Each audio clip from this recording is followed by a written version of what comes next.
An issue that most folks who pursue primitive skills have had to face, and one that I'm no stranger to myself, is organic compounds like pine resin, pine pitch, break down over time. As you heat them up to do repairs and remelt them, the terpenes cook off and it gets brittle. Even ultraviolet light can break it down. Well, what's happened here, my spear point broke off, so the glue broke. What I'm doing is a field repair. Now, the cord here, the hemp cord, I think, I don't know, I built it a while ago, is in decent shape. It's been protected by the pine pitch. It's still got a lot of strength to it. So I can reuse that binding. The antler point itself is put onto the wooden spear shaft with a lap joint, so just a diagonal joint. Now, I have some pine resin with me, some glue with me, so I can repair this when I get a fire going, but I'm not in an area where I can stop and make that fire right now.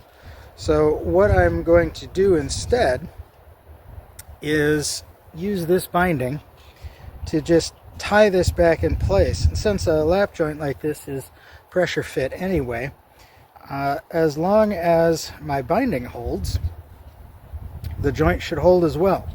And it's actually a good point. What I want to bring up here, it's highly likely that the oldest spears, or maybe even not necessarily just the oldest spears, but many more recent examples, didn't actually use resins and glues to hold their pieces together. They may well have just been tightly bound, like this one's going to be for at least the rest of the afternoon.